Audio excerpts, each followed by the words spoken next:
Antler Up, episode 16. Peter Adjey and Enoch Makonzo. Let's go. Antler Up, Edmonton. Touchdown, Elks. Hey, everybody. Welcome inside the Joey Moss Suite. It's, of course, our studio for Antler Up. Thanks for joining us. If you're doing it by YouTube, we appreciate that. You get the pictures. If you're doing it via podcast, just the audio, thanks for downloading. Appreciate you being here for it. Don't forget to like, to follow, to rate all episodes of Antler Up and help us let everyone else know about it too. So hit that share button and tell people all about Antler Up. And remember, don't forget to subscribe to the Elks YouTube page and get all sorts of great Elks content. All right, first guest today. We're doing a double hit today. We got two guys coming in. Our first guest is Peter Adjey, who is the long snapper. He's number one alphabetically, number 47 in your program on the Elks roster. Peter, thanks for coming in. Appreciate it. Thanks for having me. First question. There are guys who play football who throw the ball, who catch the ball, who run with the ball, who tackle. How did you become the guy who bends over, looks at a guy upside down through his legs, and snaps the ball to him? It's a great question. So I've actually long snapped on every team I've ever been on. This goes down to when I was, 11 years old.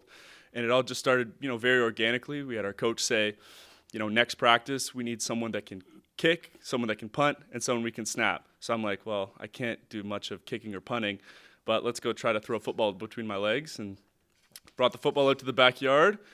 Came very naturally to me. I just practiced it a bunch for that week and then went to practice, got the job, and then it's been like that ever since. How old were you then? I was 11. 11. Yeah. So you've been a long snapper for a long time. Yeah, a lot of guys learn in, freshman year of high school, or sometimes when they go to university, they get asked to learn to kind of pick up that extra skill. But yeah, I've been doing it on every team I've ever played on. What other positions did you play? I played linebacker, a lot of defense. I mean, the majority defense, but I was always a much better snapper than I was anything else. Yeah. The long snapper, to me, it's kind of a mysterious position because nobody, when you watch or listen to a football game, you never hear the announcers say, and the snap is good. Yeah, right? Exactly. You only get a mention if the snap is bad. You're kind of like offensive linemen. Sure. They only get mentioned when there's a sack, right? Yeah. There's no stats for them. There's no stats for you. It's kind of a lonely position, I always find, especially come practice time. Right. You got to be focused and ready all the time. Yeah, it's definitely a position where you can just kind of, you're forced to just figure it out back there. You just kind of got to be in your own little world.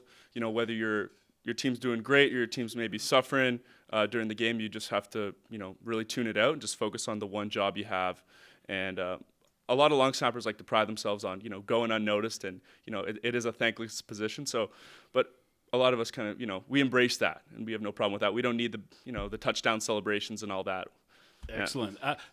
Practice time. Tell me about your practice routine, because there's so much going on the field throughout practice. I sit and watch practice every day, and there's, the offense is down there, the defense is down there, and usually the kickers and the snappers are over here by themselves doing their own little thing. You have to be disciplined. Exactly. Practice, right? You definitely have to just stay ready. That's how I describe it. It's about getting ready and staying ready.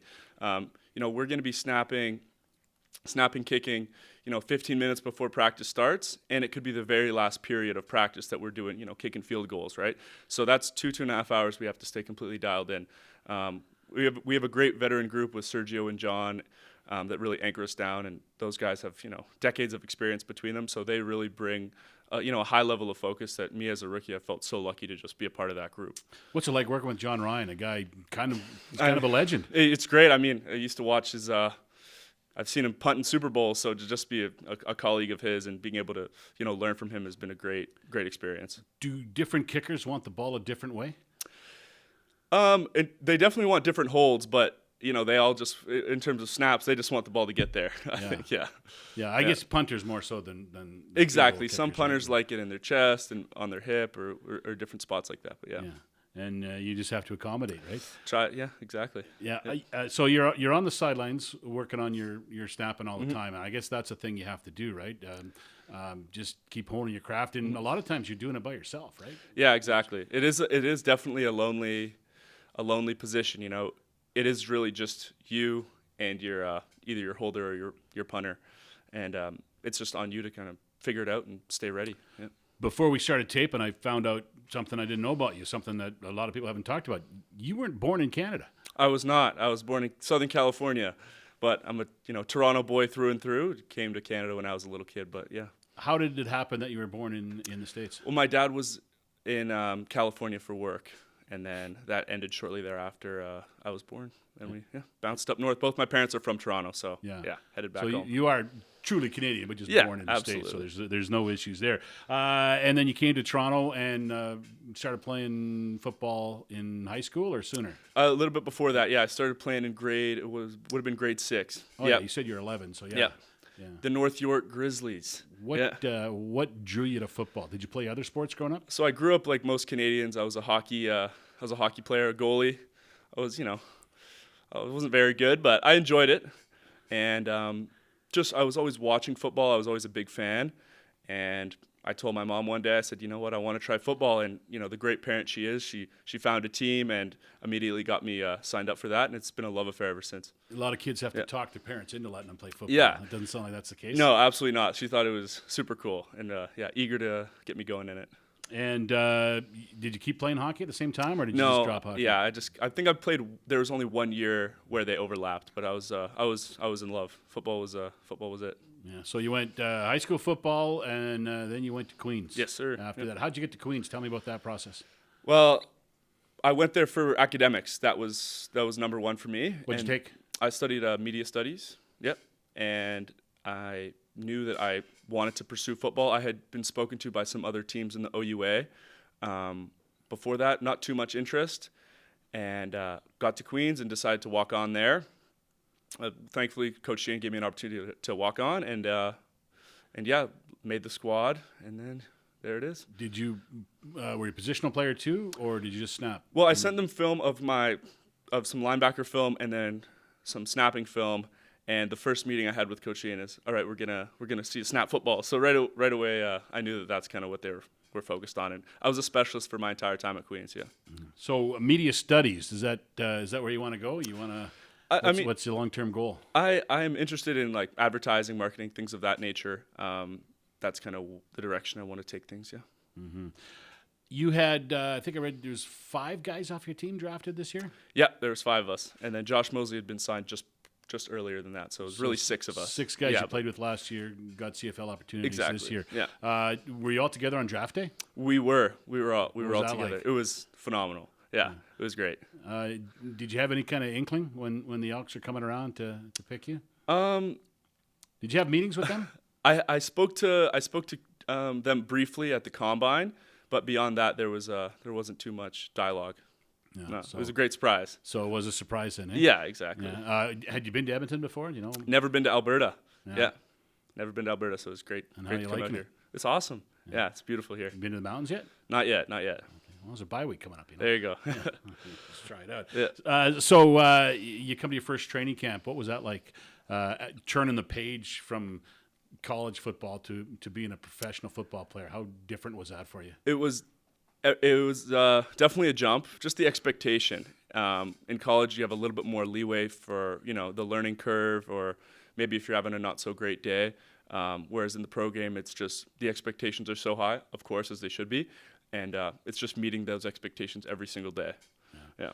It's all about winning and all about doing your job, right? Absolutely. And things can, as you've witnessed this year, things can change in a hurry for Absolutely. a guy, right? Yeah, there you go. How's it been for you? It's obviously it hasn't been a successful season on the field.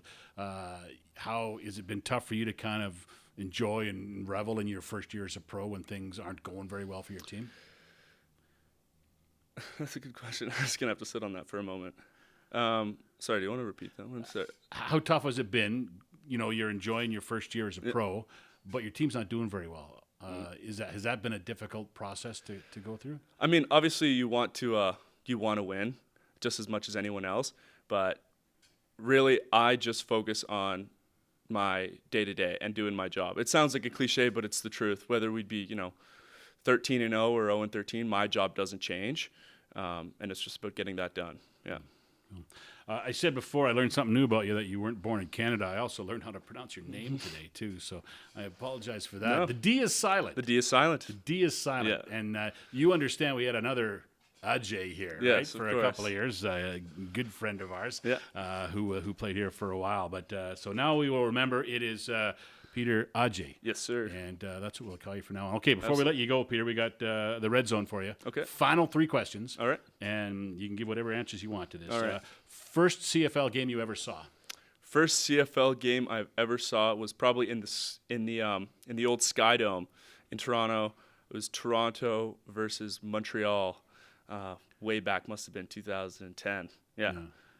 You remember much about it? I don't remember much. I remember Toronto won, Yeah. which was great, but I don't remember too much else other And than there that. probably weren't many people there. I remember, not many, none in the upper bowl. I was behind the Montreal sideline just hollering at them. Yeah. Nice. All right, your best football memory? My best football memory, that would have to be my best football memory would say running out of the tunnel for the first time at Queens, just because I had worked so hard to just get noticed and get an opportunity in college and to just be the number 1 guy there and to finally be running on the field. I was just immensely proud of that I got to that point, because it was, a lot of uncertainty up until then. So just to be able to get that milestone was huge for me. Yeah, it's pretty cool to have those milestone marks. Exactly. How was it running out of the tunnel here for the first time? It was great. I mean, I've only done it once because usually I'm out there pretty early with John and Sergio, so don't get the fireworks and the cheerleaders and the pageantry. But I get to enjoy it from the side. Yeah, You get to see it from the other end. exactly, Yeah, exactly. All right. Last question for you. Biggest name in your phone? Biggest name in my phone? Probably Sergio Castillo. Yeah, no kidding there. Nothing wrong with that. Yeah, absolutely. He's a big deal around here. He is. He's a stud. All right. Peter, thanks for your time, man. I appreciate it. Absolutely. It's good, Thanks for having to me. get to know you, and good luck to you, and enjoy the rest of your rookie season and many more in the CFL. Thank you very much. Biggest crowd of the year here at the Brick Field at Commonwealth City. Went home a little bit disappointed last Saturday night. The Elks lost to the Calgary Stampeders 56-28 in the Labor Day rematch. Onward and upward now for the Elks as they head to Regina to play the Saskatchewan Roughriders. That game will go tomorrow night. The watch party will take place at the Beer Hunter in Spruce Grove. I'll bet there'll be a few Cordies at that one, won't there? That'll be at the Beer Hunter in Spruce Grove. If you're watching it, of course, is on TSN. If you want to listen to it, it is on 6:30 CHED with myself and Dave Campbell. 7:30 is start time for the game between the Elks and the Rough Riders from Regina. 5 o'clock for the Countdown to Kickoff show on 6:30 CHED. After that, the Elks will enjoy the bye week. Next game will be Saturday, October 1st, a home game against the Montreal Alouettes here at the Brickfield at Commonwealth Stadium. Speaking of being at the Brickfield at Commonwealth Stadium, that's going to be the site for the return of the Elks annual dinner. That goes on Monday, September 26th. The meal will be served right on the field on September 26th for the return of the Elks annual dinner, first one they've had since 2019. Tickets for both the game and the annual dinner available at Ticketmaster. Information for you at goelks.com. The Antler Up podcast is recorded in the Joey Moss Championship Suite. The Joey Moss Suite opened in 2022 to honor Joey, his great legacy, and to remember one of Edmonton's greatest heroes. The Joey Moss Suite is a great place to watch an Elks game from. To learn more about how to purchase the Joey Moss Championship Suite for an upcoming Elks game, email partnerships@goelks.com. Second half of Antler Up this week, we have Enoch Makonzo with us. Hey, Enoch, how are you? I'm doing wonderful. How you doing, my man? I'm good, thank you. Thanks for joining us. Appreciate your time today. Number 4 overall in the 2022 draft, taken by the Elks. Tell me about your draft day. What do you remember about it? Where were you? I was at home. I was at home with my family, my brothers and friends, So we were just waiting for the call, and, when we received the call, it was just a blessing. Jones called me and said he was going to Were you watching on TV? Or? Yeah, I was watching on TV. Yeah. So did you know before they called your name? Had they called you and said we're taking you? Yeah. So there was no excitement when you, obviously excitement, but you knew? I knew. Surprise for you? I knew, and I was excited because I knew Jones, and I really wanted to be a part of what he's trying to build, So I was trying to be a part of that. Had you met much with the Elks before the draft? Not with the Elks, but I met with Jones, a couple times. Came and see me personally, so. Yeah, and obviously you're enjoying playing in his defense. Mm-hmm. Definitely. What is it about him? You talked about how you liked him, how you wanted to play for him. What is it about him that attracts you to want to play for him? But on the level, not just football, but outside of football, I got to know him too on the personal level. So I got to know what type of man he was, not just on the football side, but as an individual itself. So that's really something that appealed me, and I wanted to play for. That's what kind of drive me to want to play for a man like that in his defense. He seems like a guy. It doesn't matter how the season is going, and it usually ends up well for him eventually. He's won a lot of great cups as a coordinator, an assistant coach, or as a head coach. But he seems like a guy that players really like to play for. Why is that? I think if you can see his coach is not your typical regular coach that you see. It's really different. He brings different touches to the game, and I think that's what players really love about him. He adjusts sometimes based on the personnel he got or the people that he has, and he makes something shake with it. And I think that's why people really like it, is the fact that he's different. You get something different out of football playing for a coach like that. His style of defense, how are you enjoying playing that? Love it. Wonderful, because like I said, it's different. So everybody know that Jones is really known for his defense, how he plays. And I think I'm grateful for first year to be part of that and actually see it for myself and grow into it. I imagine you didn't think the Elks were going to take you because at the start of the draft they had the first overall pick. They made the trade with Montreal and traded down. Had you thought maybe you'd be in the range of the Alouettes, and were you thinking about that? You're from Quebec, and was that kind of something on your radar? It always been there, but I always been a man that I love to play away. I like to go back home and see my people, but I like to do my stuff also outside to see. But definitely play for Montreal would have been a blessing to play at home in front of my people. But I'm definitely grateful to be here. I can't ask for better. You got to go home and play once this year in Montreal against the Alouettes. Pretty exciting game, as I recall. Big win late. What was that experience like for you? How many people did you have at the game? I have my whole family. My whole family in this is different too, because I've been studying in the States and I've played a long time in the United States. So it was kind of tough for my people to come across the border down south to come see me play. But for a first time in a long time, I have my whole people come and see me, my brothers, sisters, mom and dad. So it was really a great feeling. You nervous that day? No. I mean, it's football. But no, I'm not nervous to play football. Yeah, never. Comfortable to play football. Always a lot of guys, comfortable, yeah. Nervous in other things, but they're comfortable playing football. Not football. When did you start playing football?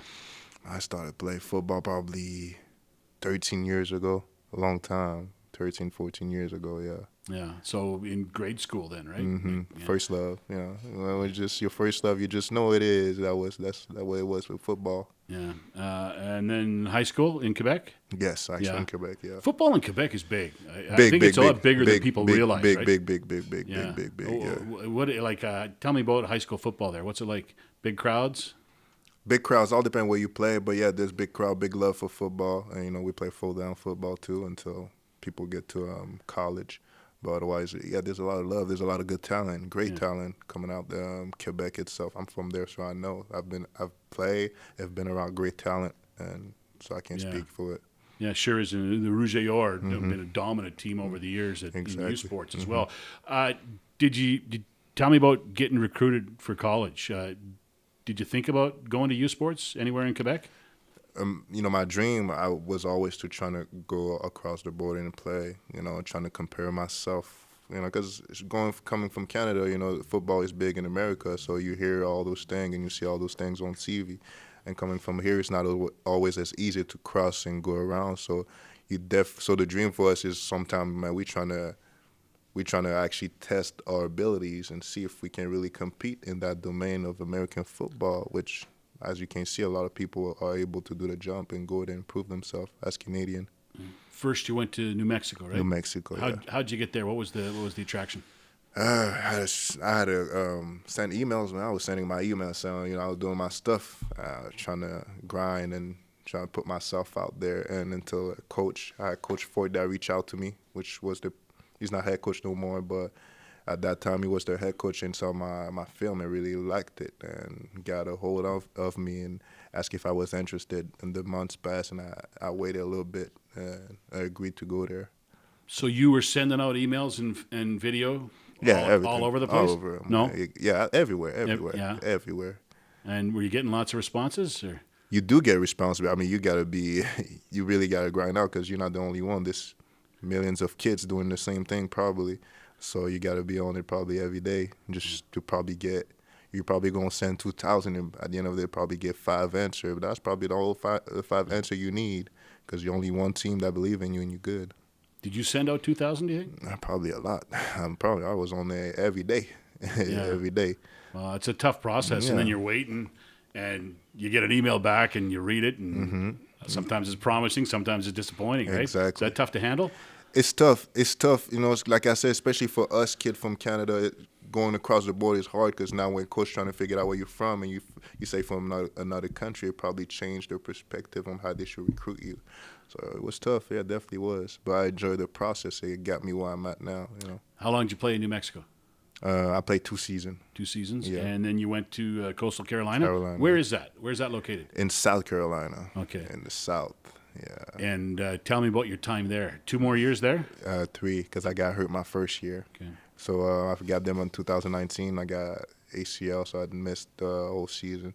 But my experience over there was unique, beautiful. You know, I love it. You know, and down south, and I made great connection, met great people, saw great coaches, great players. You know, so it's an experience of a lifetime. I would not exchange it for nothing. Yeah, that college life is pretty exciting in those bigger schools with the big football programs. I know a lot of us we see the Golden Bears playing here, and a lot of times, sadly, it's just parents and girlfriends watching games, right, and very few spectators. Quebec, they get a little bit more, I think, for some games, but in the States, it's an incredible experience. They've just it's just a place to be and a place to go. What were the home games like for Coastal Carolina? It was great, especially. I mean, it goes how it goes. You know, you got to win for actually people to come, and that's why my beginning at Coastal. That's why we're starting to build the program as it is right now, and I've become really worthwhile now. And yeah, we got a lot of fan and love and support from people to come every game. All right, so you're drafted by the Elks, 4th overall. You got about after the draft, about 2 weeks before training camp starts, you get your contract signed. You come to camp. What was your first training camp like for you? How did anything surprise you? It was a lot of work. I would say that it was a lot of work, a lot of try to prove yourself, prove what you are, prove your abilities, and show that you're the man that they believe you is. You know, it's not a lot of pressure if you put the time and work behind that, but you still have to show it up every day.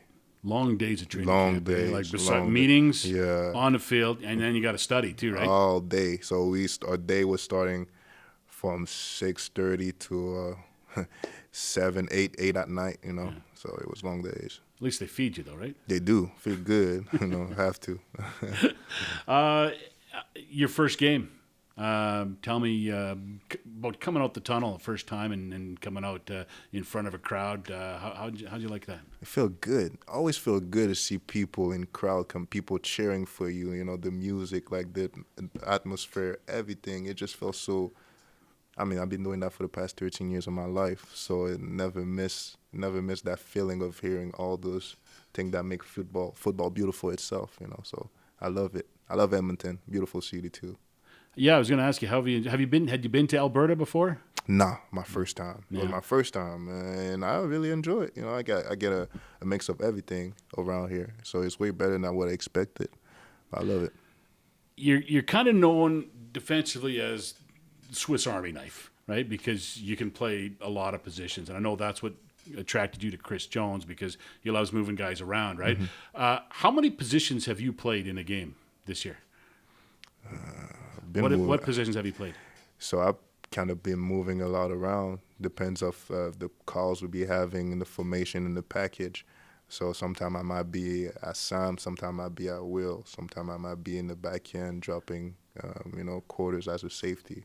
So, yeah, you got me moving around pretty much everywhere. So you're a Swiss Army knife. Yeah, you're exactly. Doing everything. Yeah. Is it a complicated playbook to learn? It's not complicated when you understand football. I say if your knowledge of football is proper, everything should fall along properly too. You know? Yeah.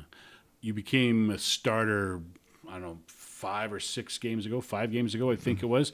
I remember talking to Chris Jones about you, and he said you basically earned your spot. You just got better and better and better to a point where they had to play you as a starter. Tell me about your season and how you've progressed and how you feel you've played and how different it was once you became that everyday starter 5 or 6 games ago.